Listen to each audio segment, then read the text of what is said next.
10, 9, 8, 7, 6, 5, 4, 3, 2, 1, 0.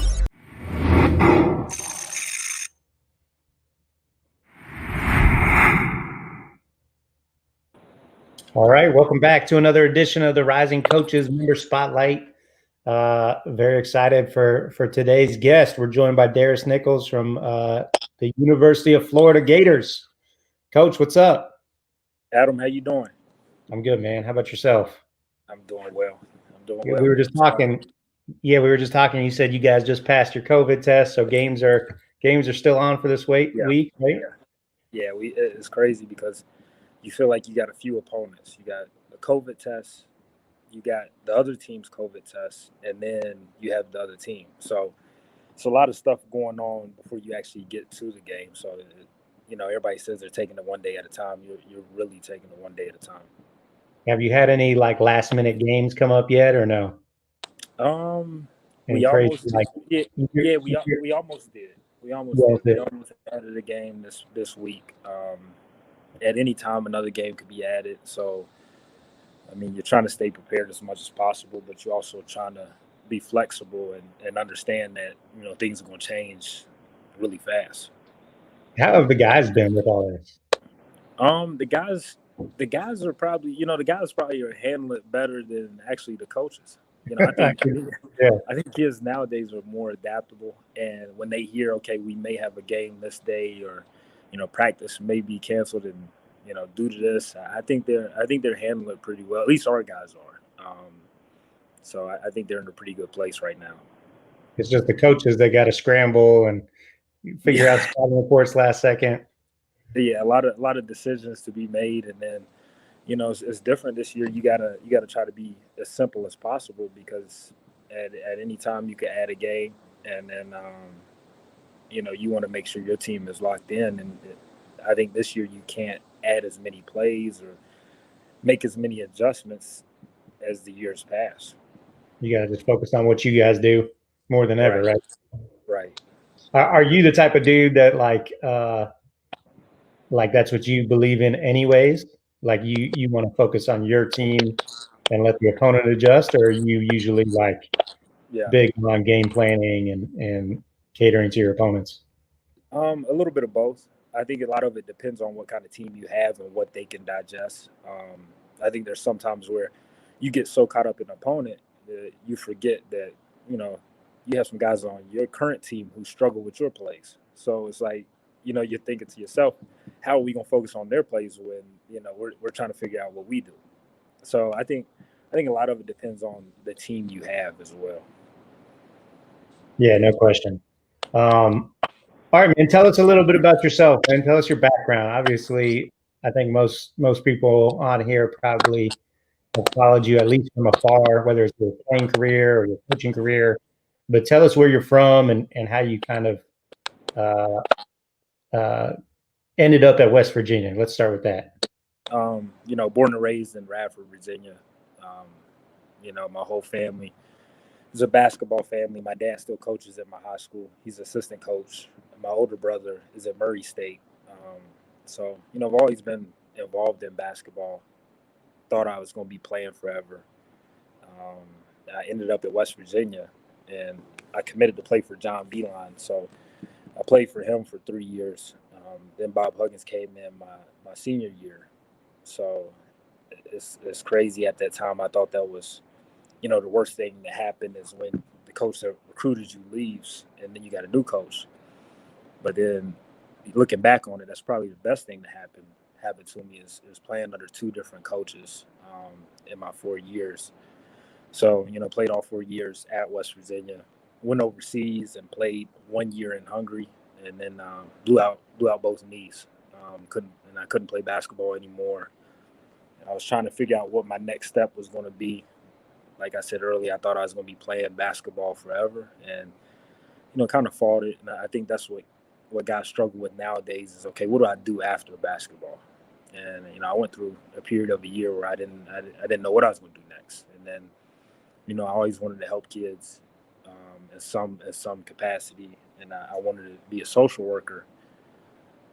then I thought to myself, okay, how can I help kids but also stay involved in basketball? And, I combined the two and I got coaching. And then I accepted a job as grad assistant at West Virginia.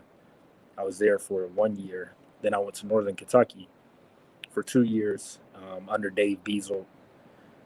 Then I went to Wofford, spent 1 year under Mike Young, who's now at Virginia Tech. Then I left Wofford, went to Louisiana Tech.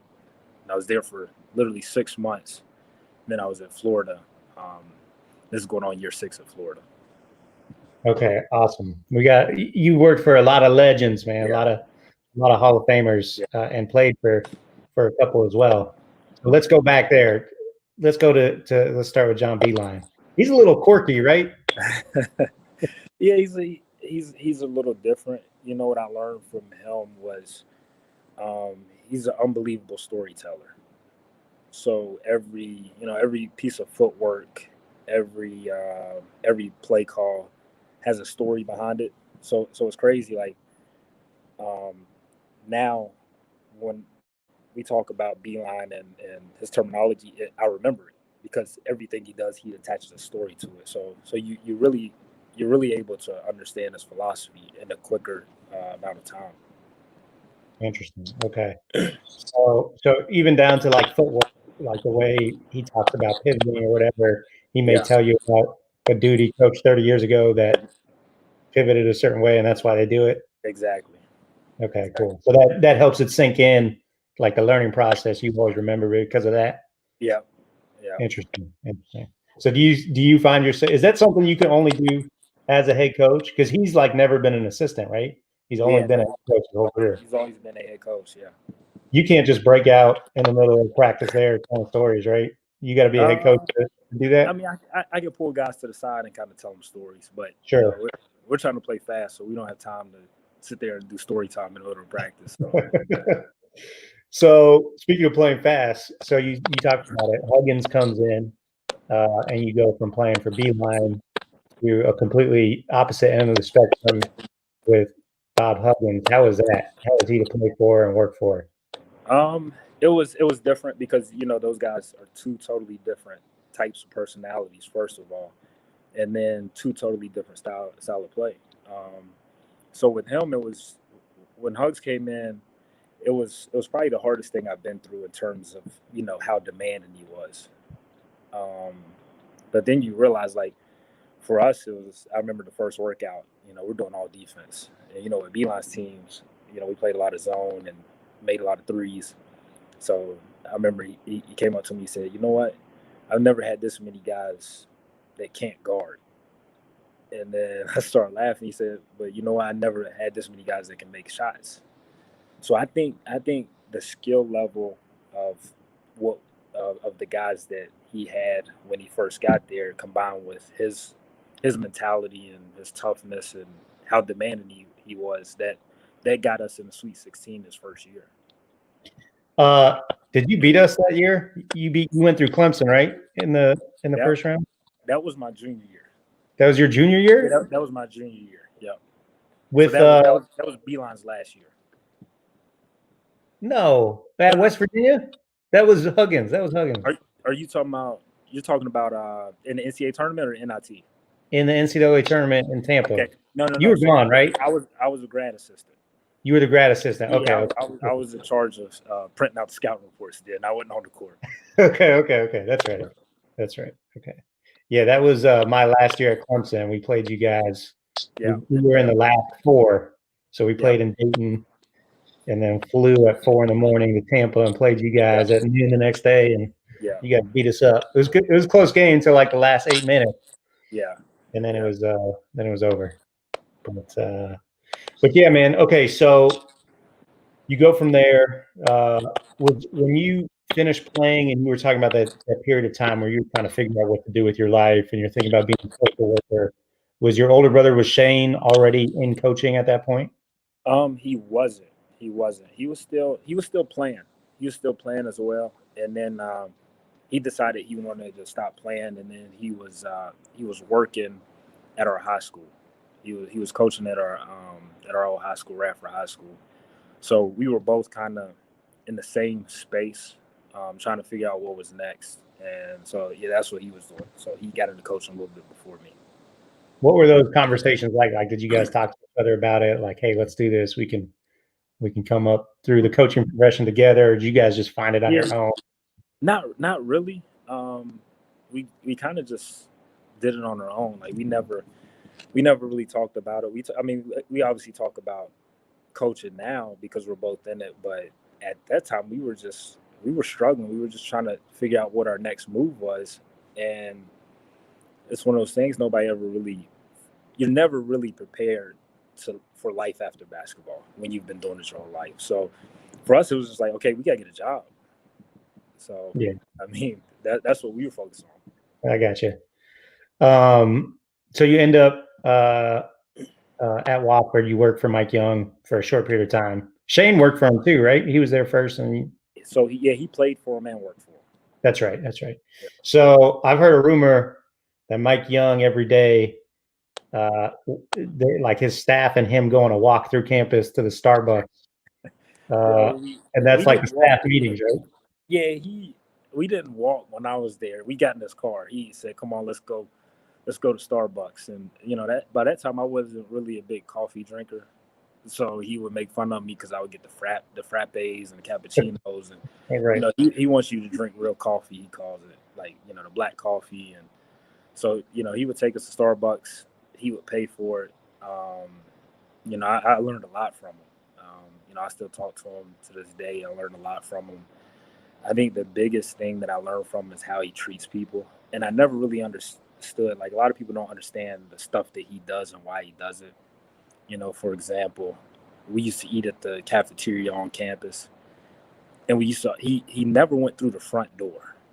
And I never understood. I never asked him either, but it just came out in conversation kind of. I was always wanting to ask him, like, why do we keep going through the back door? And then it finally came up. He said, that you never really see the people behind the scenes that prepare the food. And those are important people that you don't really see. So, he would always go through the back door. He knew all of the cooks' names. He would give them T-shirts, take care of them, and that stuck with me. Like just how he treated everybody on campus. Yeah, he was like the mayor there. Yeah. Yeah. And I'm sure he's the same at Virginia Tech as well. Yeah, I would imagine. Okay, and then you go work for Mike White. Talk about, obviously he's your current boss, so you got to say all positive things. But what has been the biggest takeaway from Coach White? I just think the way he is with the guys. And when we got to Louisiana Tech, he already had really good teams. Me and Jordan Mincy joined him, and he had already won, I think, 2 or 3 championships. So it's kind of an autopilot there. So we were just there trying not to mess stuff up. So with him, it's like every day he always says that, we gotta recruit our current guys. So it's all about the relationships that you have with your current guys. And, some people, especially at this level, get caught up in, okay, the next recruit, we got to get this guy. And I think that the thing that he's taught me the most is just how to recruit your current roster. And, that's what we do here every day. Yeah, he I've been able to be at a couple practices and spend a little time around him. His energy level is like off the charts too. Yeah. He seems like he really, really loves it. I mean, most coaches do, obviously, but there's some coaches that go through and they're just like angry all the time. He just seems like fired up to be in the team. Yeah, no, he's one of those guys too, and I've been fortunate to work for a lot of guys who don't take themselves too serious. Mm-hmm. And going back to Mike Young, that's kind of what he always says. He says, do serious work, but don't take yourself too serious. And that's how Coach is. Coach White is as well. So that's what stuck to me so far. Yeah, and you guys play ball every day. It sounds like you're not doing it because of the pandemic. But we're fighting COVID now. You're getting older. We're fighting, torn Achilles and stuff like that. So we don't. The worst thing you want to do is be in the mask and the shield and on a scooter. No doubt. That's the threesome right there. Yeah, but like up until this year, you guys would play like every day at lunch, right? Yeah. No, not necessarily lunch, but we would play every day. You guys play every day?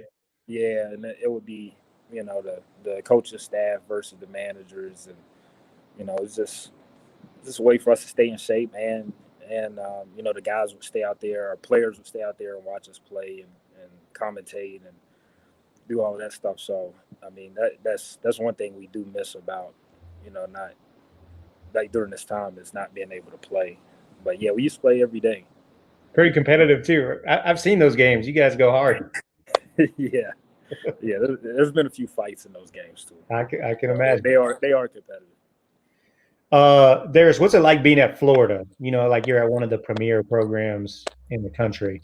What is the biggest thing that sets it apart?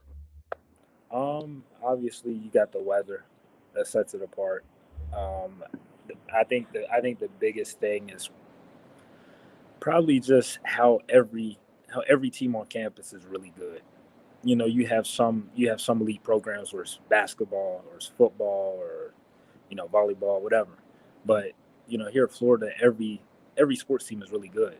You got softball who's winning the national championship, women's and men's track. So like we tell our guys, like, if you're not doing well on campus, like, you're gonna hear about it because every other team is doing well. So they're gonna say, okay, what's wrong with this sport or what's wrong with that sport, when in your class you're gonna be sitting beside Kyle Trask, who's a Heisman potential winner, and then you're gonna go to another class and you got a guy who just qualified for the Olympics. So you're gonna be surrounded by greatness. So if you're not pushing yourself every day, not only with your team but on your campus, you will get exposed.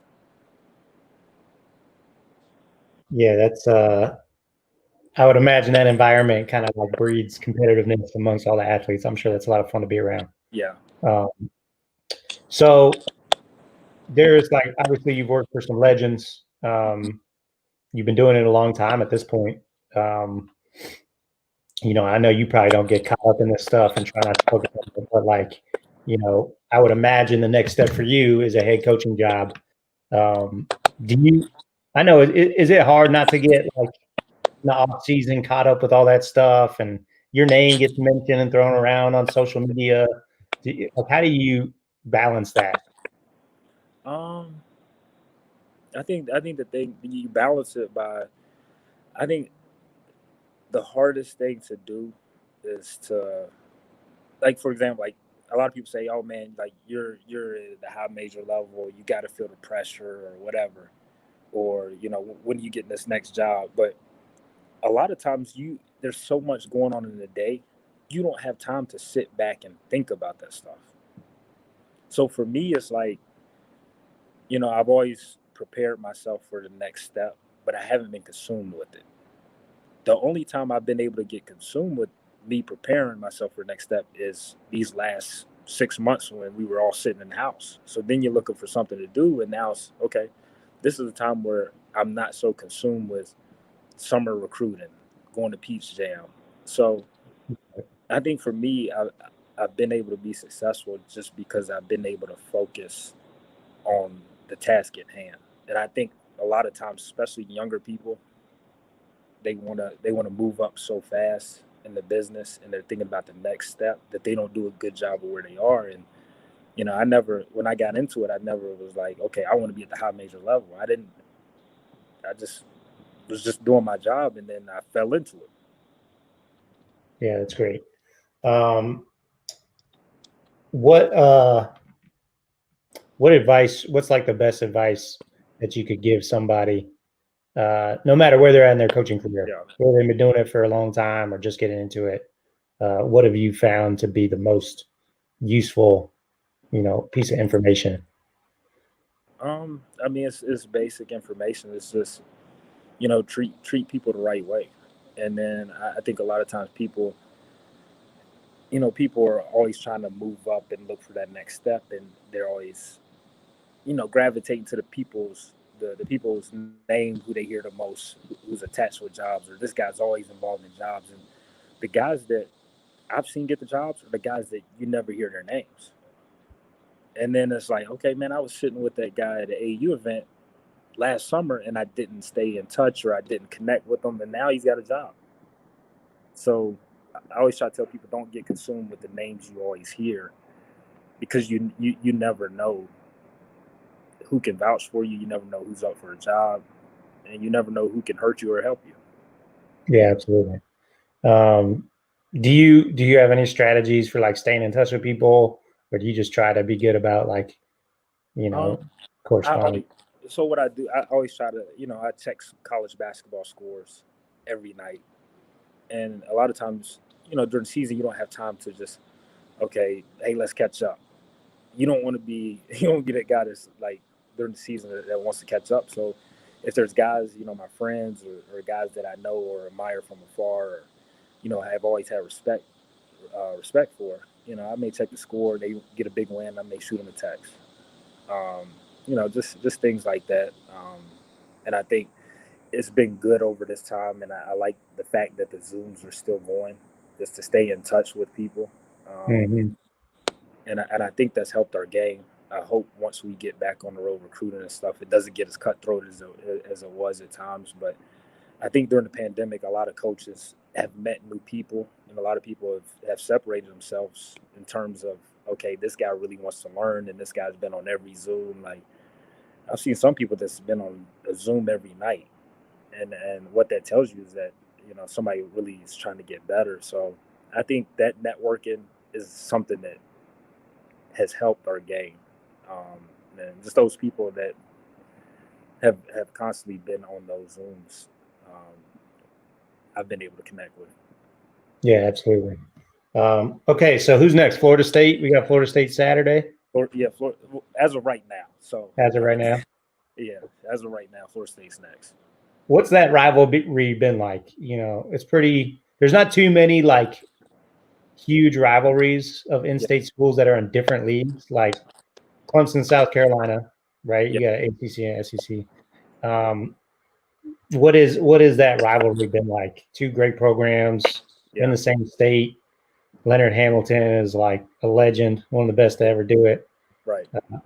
Talk about that rivalry a little bit. It's been good.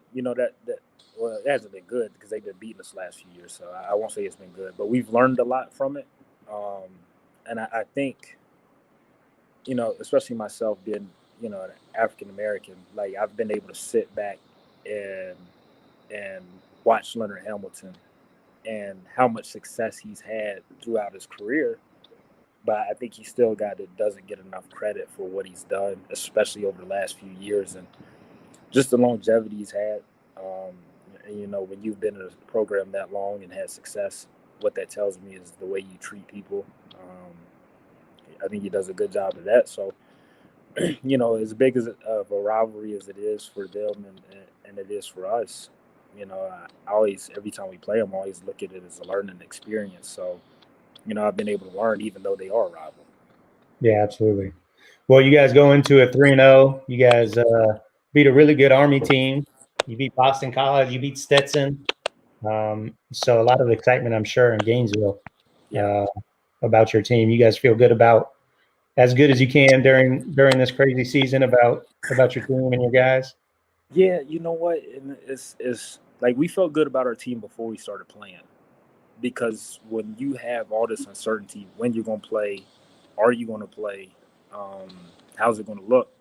Our guys have been working hard the months leading up to it, and I'm thinking to myself, I'm surprised these guys are working this hard when we don't have a schedule, we don't know when we're going to play, and they never complain. So the enthusiasm's been great. The consistency's been great. So, to me, I've been excited before we ended up being 3-0 or whatever. Awesome. Well, Darris, I appreciate you taking the time, man. I know it's a crazy time of year. Enjoyed talking to you a little bit, and best of luck. Yeah. Getting through the rest of the season. Yeah, I appreciate it. All right, man. Take care. Yeah, we'll see you.